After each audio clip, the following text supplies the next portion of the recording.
नमस्कार साथियों, आपका अपना चैनल एजुकेटेड पंचायत में आप सभी साथियों का स्वागत है। दोस्तों, आज हम लोग पढ़ने जा रहे हैं इंग्लिश। अब देखो, कितने लोगों के मन में इंग्लिश का नाम सुनते ही घबराहट सा महसूस होने लगा होगा। इंग्लिश के नाम सुनते ही लगता है कितना हार्ड सब्जेक्ट है, लेकिन सिर्फ वो सुनने में हार्ड है। आप सिर्फ ऐसा दिमाग में क्रिएट कर बैठे हैं माइंड में कि इंग्लिश बहुत ही बहुत ही हार्ड चैप्टर है, लेकिन ऐसा नहीं है।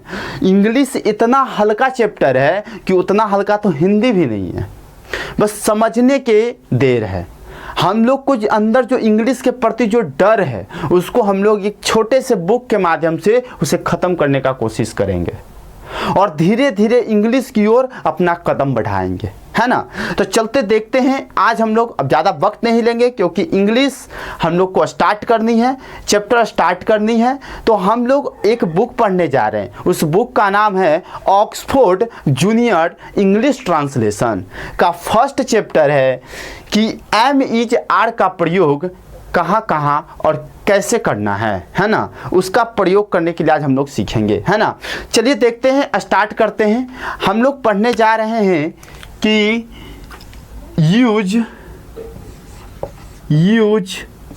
ऑफ एम इज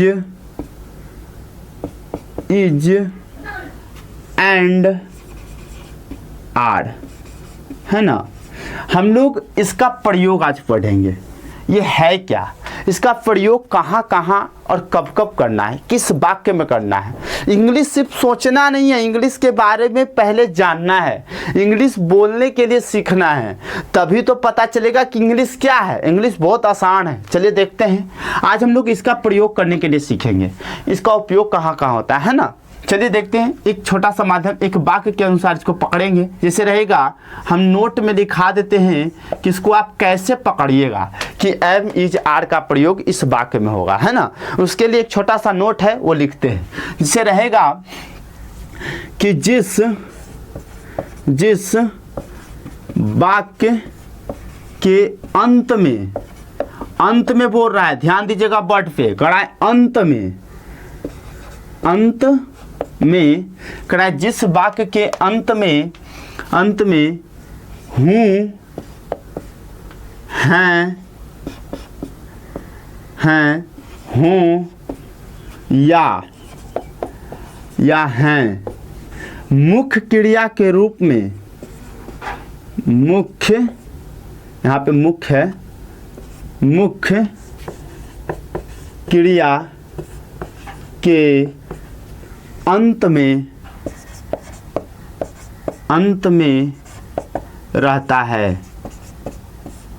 मुख्य क्रिया के अंत में रहता है, तब वह वाक्य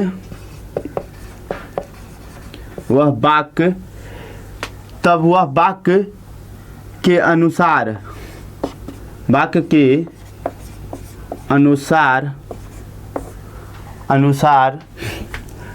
एम इज आर का प्रयोग होता है। एम इज आर का प्रयोग होता है ना। इसको आप शॉर्ट में भी याद कर सकते हैं कि सर, जिस वाक्य के अंत में हूँ हैं उसमें क्या लगेगा, एम इज आर का प्रयोग होगा, है ना। तब वह वाक्य कर्ता के अनुसार, देखो सॉरी, तब वह वाक्य कर्ता के अनुसार, यहाँ पे हो जाएगा कर्ता के अनुसार। देखो, तब वह वाक्य कर्ता के अनुसार एम इज आर का प्रयोग होता है। समझ में आ रहा है। अब चलिए, अब कहेंगे सर, ये एम इज आर जो है कहाँ कहाँ और किसके साथ लगेगा, है ना। तो इसके देखो, तो यहाँ पे एक बॉक्स बना कर दिया हुआ है। क्या क्या दिया हुआ है कि एम जो है सिंगुलर के लिए है। सिंगुलर मतलब समझते हैं, वन लोगों के लिए, मतलब सिर्फ एक व्यक्ति के लिए, है ना। जैसे कहेगा कि वह खुश है, तुम खुश हो, है ना। इस सब के लिए क्या है, इसमें क्या लगेगा, आई के साथ एम का प्रयोग होगा। देखिए हम बताना जा रहे हैं आप लोग को कि किसके साथ क्या लगेगा, एम के साथ क्या लगेगा, इच के साथ क्या लगेगा, आर का प्रयोग कहाँ होगा, है ना, ये सब बताने जा रहे हैं। तो देखो नोट में हम लिखा दिए हैं, अब नोट से बाहर आते हैं। जैसे रहेगा 1 में कि सर आई के साथ एम का प्रयोग होता है, एम का प्रयोग होता है। अब समझ में आ रहा है कुछ, हम कहें कि आई के साथ क्या लगेगा, एम का प्रयोग होगा। अब इसी में रहेगा दूसरा नंबर में, दूसरा नंबर में कह रहा है कि बी यू और दे के साथ देखो कह रहे हैं कि यू दे के साथ आर का प्रयोग होता है, आर का प्रयोग होता है।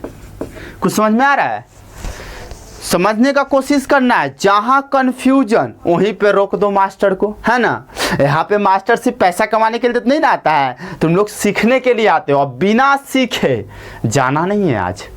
आज हम आप लोग को एम इज आर का प्रयोग पूरा बता के जाएंगे, और वीडियो वाले बच्चे जो हैं उनको आज हम पूरा सिखा करके जाएंगे। आप वीडियो के अंत तक खाली बने रहिएगा। अब देखिए कह रहा है कि पॉइंट नंबर तीसरा में रहेगा कि था ना बी यू दे, इसमें रहेगा ही सी इट वन नेम के साथ इज का प्रयोग होता है, इज का प्रयोग होता है। अब समझ में आ रहा है कुछ। अब हम तुमको लोग को बहुत आसान कर दिए कि सर एम इज आर का प्रयोग कहाँ होगा।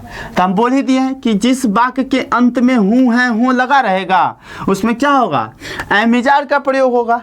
उसके बाद भी दिखा दिए हैं कि आई के साथ हमेशा एम का प्रयोग होता है। अब बी यू दे के साथ क्या लगेगा, आर लगेगा। और ही सी इट वन नेम के साथ क्या लगेगा, इज का प्रयोग होगा। समझ में आ रहा है।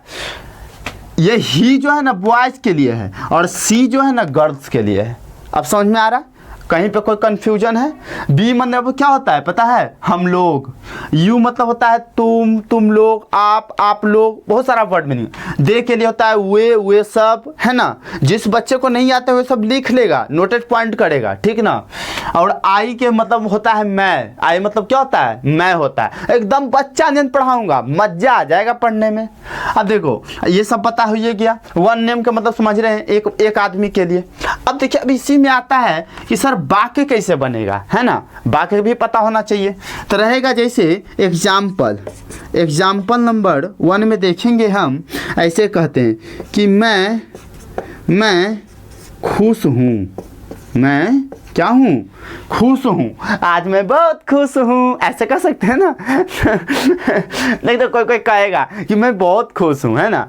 तो क्या हो जाएगा, मैं बहुत खुश हूँ कि क्या हो जाएगा, आई एम वेरी क्या हो जाएगा, happy, I am very happy, है ना। ऐसे करके वर्ड देखो, वर्ड को इंग्लिश में बनाना बहुत आसान है। अब जैसे कह देंगे कि मैं खुश हूँ तो आई एम हैप्पी, बहुत आसान। अब कोई कह देगा तुम्हारे सामने कि मैं बहुत खुश हूँ तो आई एम हैप्पी। तुम उसको वर्ड को इंग्लिश में चेंज कर सकते हो, और इंग्लिश में चेंज कर दोगे तो वहाँ पे तुम स्मार्टनेस बन जाओगे। स्मार्ट लड़का हो, इंग्लिश जानता है भाई, है ना। तो इंग्लिश देखो, गांव में तो इंग्लिश का गजब का महत्व दिया जाता है ना।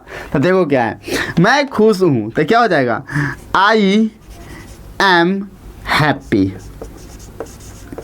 हैप्पी का मीनिंग क्या होता है, कोई बता सकता है क्या, HAPPY। हैप्पी मतलब क्या होता है, खुश। अब इसी में रहेगा कि ऐसे रहेगा, वह अच्छी है, वह क्या है, अच्छी है। ये गर्ल्स के लिए है क्योंकि अच्छी बोल रहा है ना। तो क्या हो जाएगा, सी और सी के साथ क्या बोले हम, इज का प्रयोग करने के लिए। तो इज, सी इज, अच्छी का मीनिंग क्या होता है, गुड। तो यहाँ पे हो जाएगा गुड। समझ में आ रहा है।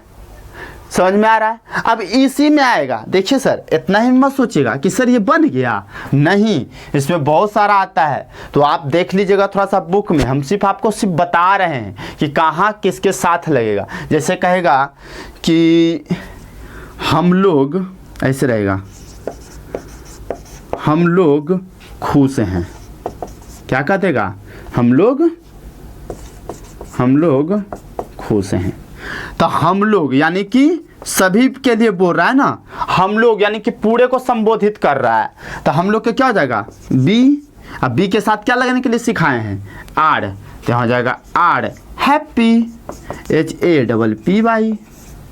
कोई दिक्कत, कोई प्रॉब्लम्स नहीं ना। चलिए अब इसी में आएगा सर नेगेटिव सेंटेंस क्या होता है। नेगेटिव सेंटेंस मतलब होता है नकारात्मक वाक्य। और नकारात्मक मतलब क्या होता है कि सर नकारात्मक मतलब कि जो नेगेटिव सोचता है, तो जी उसी को बोलते हैं नकारात्मक वाक्य। जैसे कह देगा वह काम तुमसे नहीं होगा, नकारात्मक सोच रहे हैं ना। या ऐसे रहेगा मैं खुश नहीं हूँ, ये नकारात्मक है, मैं खुश नहीं हूँ। तो बस कुछ नहीं करना है, आई एम नॉट हैप्पी। कुछ भी बोल दो ना, इंग्लिश तो है, सामने वाले को थोड़ी पता है कि इंग्लिश सच है या इंग्लिश सही बोल रहा है या गलत बोल रहा है। अगर होशियार के सामने बोलोगे तो बुढ़वा कहला जाओगे, है ना। लेकिन थोड़ा सा ध्यान देना है वर्ड्स पे, है ना। अब कहेगा वह अच्छी नहीं है, यहाँ पे देखना वह अच्छी नहीं है, तो क्या हो जाएगा, शी इज नॉट गुड। अब समझ में आ रहा है, ऐसे करके। अब यहाँ पे रहेगा हम लोग खुश नहीं हैं, तो क्या हो जाएगा, हम लोग खुश नहीं हैं। तो हो जाएगा बी आर, यहाँ पे नोट लगा देंगे happy, be are not happy, मतलब हम लोग खुश नहीं हैं। वाक्य को आसान बनाना सीखना पड़ेगा, तभी तो आसान होगा वो, है ना। अब इसी में रहेगा सर इंट्रोगेटिव सेंटेंस क्या होता है ना। इंट्रोगेटिव क्या है सर, WH क्वेश्चन जिसको बोलते हैं। तो सर इसमें रहेगा, जैसे रहेगा क्या हम लोग खुश हैं, बाकी वही रहेगा, ऐसे रहेगा क्या हम लोग खुश हैं, ऐसे रहेगा। तो क्या है ना, पहले क्वेश्चन मार्क लगा रहा है सर, क्वेश्चन मार्क है, क्या हम लोग खुश हैं, तो ऐसे लिखाएगा। बी के साथ क्या लगता है सर, देखिए बी के साथ क्या लगता है, आर लगता है ना, तो पहले आर लगा दो, आर बी नोट, नोट का प्रयोग नहीं है ना, नहीं है तो नोट नहीं है तो छोड़ देंगे। बी अति R be happy, HAPPY happy. समझ में आ रहा है, कुछ वाक्य को ही पलटना है। जैसे कहेगा क्या हुआ अच्छी है, ऐसे करके क्या हुआ अच्छी है, तो ऐसे हो जाएगा। इसी में इसी को वर्ड चेंज कर देते हैं, यहीं पे चेंज कर देते हैं। जैसे कहेगा वह के साथ क्या लगता है इज, तो पहले इज और फिर वह के क्या हो जाएगा सी, या इज सी गुड। अब रहेगा मैं खुश हूँ, तो ऐसे कर दो क्या मैं खुश हूँ, तो हो जाएगा क्या आई के साथ क्या लगता है एम, तो पहले एम लगा दो और फिर आई लगा दो, एम आई हैप्पी। वर्ड्स को चेंज करना है, समझदार बनो तभी समझ में आएगा। समझ में आ रहा है। आज हम लोग सीख गए हैं कि use of am is and are का प्रयोग कहाँ कहाँ होगा। समझ में आ रहा है। वह अति वाक्य बनाने के लिए सिखा दिए हैं, सब चीज़ हो गया है, किसी को कोई दिक्कत नहीं है। चलिए थैंक यू, धन्यवाद। आप सभी साथियों से रिक्वेस्ट करेंगे कि आप वीडियो को पूरा देखिए और लाइक्स ज़रूर कर दीजिए अगर वीडियो अच्छी लगे तो, है ना। कोई जोर ज़बरदस्ती नहीं है। चलिए मिलते हैं नेक्स्ट वीडियो में।